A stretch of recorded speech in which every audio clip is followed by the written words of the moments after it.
Ребят, меня зовут Ева Лехцер, и я приветствую всех гостей и подписчиков моего канала, всех любителей Таро и тех, кто интересуется новинками в этой нише. Сегодня у нас будут с вами на обзоре парные колоды, а именно это Таро и Оракул, винтажные рождественские Таро и Оракул от Хэти Торн.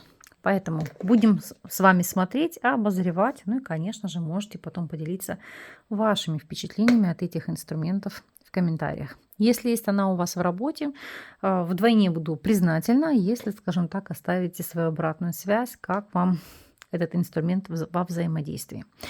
Итак, это новинка 2024 года. Я приобретала их в парном комплекте, потому что так в разы дешевле. Конечно, стоимость может варьироваться от пожеланий самого автора, то есть где-то скидки, где-то какие-то нюансы.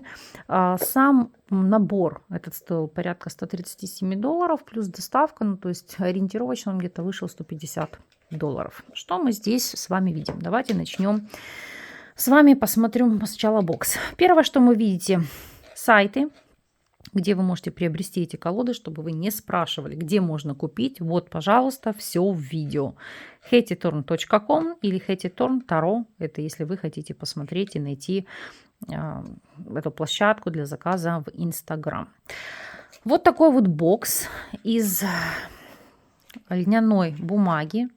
Не знаю, насколько гаджет мой будет передавать. Хочу вам показать. То есть такая она рифленая, зернистая. Нет никакого буклета МБК, не знаю для кого плюс, для кого минус, поэтому берите себе на заметку. То есть сам бокс неплох, очень плотный картон, но есть нюансы, да, если мы здесь посмотрим, не совсем, ну, аккуратно сделана коробка, для кого-то плюс, для кого-то минус. Ну, скажу честно, мне самое главное, по сути, чтобы шикарная была колода. Сам бокс, как-то какие-то нюансы с ним я переживу. Вот, вы можете посмотреть. Но бокс, кстати, очень такой плотный, твердый. То есть для транспортировки, для хранения на самом деле это очень удобно. Переходим к самой колоде. Колода у нас англоязычная. Стандартный размер колоды 12 на 7 сантиметров. Вот такая рубашка. Рубашка, как вы видите, не является двухсторонней. Для кого-то плюс, для кого-то минус. Плюс она здесь еще рамочная. Торцы у нас идеальная вырубка, ничего не осыпается, не кошлатится, нигде ничего, так сказать, ну как, не покорежено, нет какого-то брака. Но вместе с тем есть свой нюанс. Как видите, торцы не обработаны, ничем не покрыты. Со временем, конечно же, из светлых они у вас станут темными, если вы часто работаете с этим инструментом. Напоминаю, что все обзоры колод я делаю с позиции визуального ряда, я не даю каких-то своих наработок по той либо иной колоде, потому что для вас они могут быть абсолютно не актуальны. Вам даю просто возможность оценить данный инструмент, прочувствовать его энергетику, понять, нужно вам это или нет, ну и в целом стоит ли на него обращать внимание. Колода, повторюсь, англоязычная. Все здесь подписано, выполнено в винтажном стиле, с рождественским таким духом. То есть мне очень нравится, то есть мне хотелось давно такой инструмент. Прям душа просила. Не всем это, безусловно, заходит, но я такого очень сильно люблю. Тем более под новогодний декор она идет просто потрясающе. В особенности, если вы ведете свои социальные сети или что-то снимаете на YouTube, то я уверена, что данная колода будет таким отличным инструментом, который вы можете использовать у себя на практике. Идет она по системе Райдера Уэйта, то есть что-то для себя новое здесь вы не откроете, не привнесете, но уверена, что сами арканы, благодаря своей прорисовке, харизме, подаче, для многих из вас они будут увлекательными. Колоду нельзя назвать продуктом масс-маркета, потому что, поверьте, насмотренность у меня замечательная. И я очень много вижу инструментов, которые сделаны лишь бы как, или, как говорят, из говна и палок. Здесь такого вы не увидите. То есть каждый аркан продуман, сделан с душой, с любовью. Конечно же, вы не встретите привычный вам символизм, потому что, как вот обратите внимание на десятку жезлов, вместо привычного мужчины, который тянет вот тяжесть 10 жезлов, здесь мы видим с вами вот такой воз нагруженными подарками. Соответственно, это будет менять тона или полтона при трактовке арканов. В частности, что-то ножа может быть приятной. Кто-то любит работать с оракульными колодами, кто-то нет. В чем плюсы, в чем минусы? Могу сказать, наверное, новичкам в этом ключе будет проще с ними работать. Почему? Потому что ну, идет информация по визуальному ряду, идет информация интуитивно. То есть для большинства из новичков ну, как, с ней работать комфортнее, чем с классикой, потому что знаю, что ну, к счастью или не к счастью, с классикой складывается не у многих. Но если вы впервые держите колоду в руках и ранее с Таро не взаимодействовали, то может быть сложно, потому что инструменты, в частности, допустим, книги или МБК, которые вы будете изучать, не совсем будут соответствовать данному инструменту. Поэтому здесь нужна, знаете, хоть какая-то база, насмотренность и умение работать с классической колодой, тогда вам будет комфортно и легко работать с этой. А что мне нравится, что колода плюс-минус в монохромных, таких вот приглушенных винтажных тонах. То есть я не люблю, когда арканы каким-то образом выделяются из стиля, из контекста или звучат по-иному. Здесь все в одинаковых тонах, полутонах и красках. То есть для меня это свой вайб, свой плюс. Но каждому здесь свое. Скажу честно, не любитель я рамочных колод, но здесь они как нельзя кстати, потому что это как раз идет отсылка к винтажному оформлению фото, картин, ну и прочего. Поэтому все так, знаете, легко и со вкусом. По энергетике колода очень легкая. Вот я на ней выполняла расклады для кверентов и выполняла там и недельные расклады. Кому актуально, можете посмотреть на канале. Комфортно работать, легко отвечает, легко взаимодействовать. То есть каких-то сложностей в работе с этим инструментом я не заметила. Но здесь, конечно же, каждому свое. Единственное, чем мы видим, отличаются старшие арканы, допустим, от арканов младшего порядка. В старших арканах у нас идет номерное значение и подпись. В младших арканах у нас все цифры прописаны словами. Вот такой нестандартный подход к изображению десятки мечей.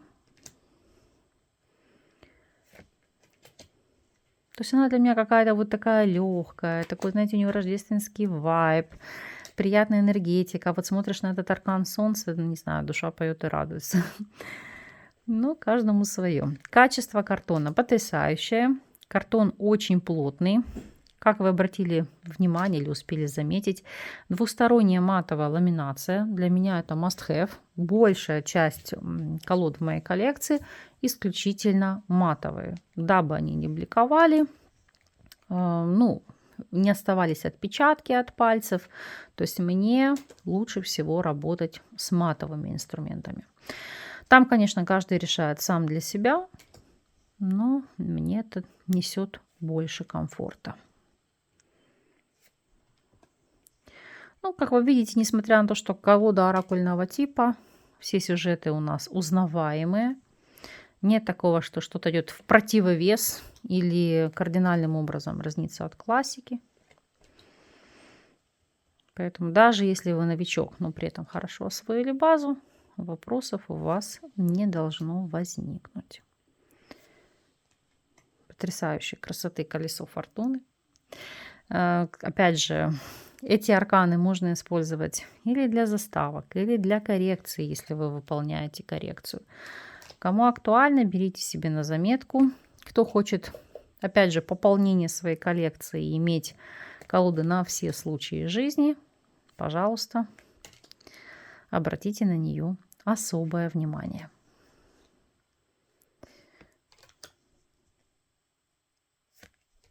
Ну, красота. Но, во всяком случае, для меня.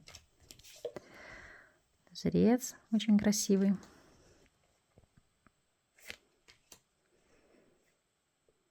Пошли короли, пентакли, чаш.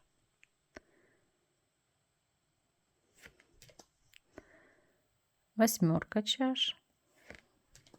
Прекрасная тройка монет. Посмотрите, какие здесь милые малыши, как гномики. Очень нравится в этой колоде восьмерка пентаклей. Я не знаю чем, но она какая-то вот прям завораживает своим мистицизмом. Очень нравится. Звезда. Нестандартный туз пентаклей. но вместе с тем, да, как шар, радость, подарок, сюрприз, неожиданность. И аркан суд. Так, мы просмотрели с вами галерею колоды Таро и посмотрим колоду Компаньон, а именно винтажный рождественский оракул. Символизм, по сути, тот же самый, а именно такой же бокс, без МБК, то есть кому это важно, возьмите себе на заметку, но здесь, по сути, МБК не нужно. Объясню почему. Потому что под каждым арканом, как вы видите, идет краткое описание, ну или, так сказать, содержание карты. Для тех, кто, допустим, не особо дружит с английским, все мы люди абсолютно разные, пожалуйста, переводчик на любом телефоне себе взяли, просмотрели, при необходимости законспектировали. Ну, тут все как бы легко, просто, комфортно. Скажу так, наверное, 98% карт из оракула являются крайне положительными, позитивными, поэтому вот кто, может, хочет использовать себе как карту дня. Ой, затесалась у меня, видите, из работы в последнем раскладе королева жезлов сюда. То берите себе на заметку или, может быть, для работы на каких-то ваших площадках. Уверена, что ваши подписчики заценят этот инструмент. Вот кто любит все позитивное, сладкое, слащавое, комфортное, везде радость, тишь, гладь и благодать, то, ну, это больше, знаете, для меня, наверное, как колода аффирмация. Вот в таком ключе. Конечно же, размер здесь больше стандартной колоды. Давайте даже приложу карту Таро, чтобы вам было понятно, насколько. Обратите внимание. То есть здесь высота у нас идет такая же 12 сантиметров, а ширина у нас идет 10 сантиметров. То есть для кого это архиважно, обратите на это внимание. Рубашка идентична колоде Таро. Опять же, тоже рамочная. Тоже все в винтажном стиле. Знаю, что многие не работают с оракулами или говорят, что мне неинтересно, там, или мне скучно, или не актуально. Ну, здесь каждому свое. Но как, допустим, дополнительный инструмент к основной колоде, или как если вы делаете рубрику «Карту дня» или что-то в таковом ключе, мне кажется, должно быть очень интересно. Ну вот, например, одна из таких, назову условно негативных карт, карта кофе, которая символизирует выгорание. Выгорание, усталость, вот. Но видите, все равно подано очень мягко, очень красиво, в таком нежном ключе. Ну, как по мне, супер. Очень такие красивые рождественские винтажные сюжеты, которые не могут не радовать 100%. Кто-то, я знаю, использует оракулы, не конкретно этот, а вообще в целом, как взаимодействие с маг-картами. В особенности, если вы там работаете психологом, вы можете запрашивать у вашего кверента ассоциативный ряд с тем либо иным арканом. Ну и, как следствие, при помощи этого покопаться в глубинах подсознания вашего испытуемого. Краткие рилсы или превью колод я всегда делаю у себя в Инстаграм. Поэтому, кому важно или актуально, можете подписаться. Ссылки на мои контакты всегда можете найти под любым из моих видео или в шапке YouTube канала. И будете в курсе всех, так сказать, новых инструментов, ну и магических новинок. Все эти колоды, кстати, хотела очень сильно поблагодарить спонсоров. Данное видео я выполнила благодаря спонсорам, потому что все ваши донаты, которые вы присылаете, я как раз отправляю, использую на приобретение новых, интересных и уникальных колод, дабы показать вам, просветить вас, может быть, вам что-то интересное подсказать. Поэтому, мои хорошие, еще раз вас сердечно благодарю. Качество этой колоды ничем не уступает предыдущему инструменту. Оно, по сути, идентично. То есть вы видите, не зря это назвала парным инструментом. Мне, скажу честно, понравилось, зашло. Стоит ли дарить на подарок? Ну, только, наверное, опытному практику, потому что новичку, возможно, без МБК будет работать не совсем комфортно. В остальном же прекрасные колоды, прекрасные инструменты. И я действительно бы рекомендовала их взять себе в коллекцию, ну, как в качестве разнообразия, получения новой энергии или, знаете, как говорю, под настроение. Иногда в зимний период хочется работать на таких вот тематических зимних колодах. Мои хорошие, я вас благодарю за то, что вы были со мной. Буду впоследствии стараться баловать вас и радовать обзорами новых новинок. Скоро должны приехать следующие инструменты. Обязательно вам их покажу и с вами поделюсь своим мнением. Благодарю за то, что вы со мной. С вами не прощаюсь. До новых встреч.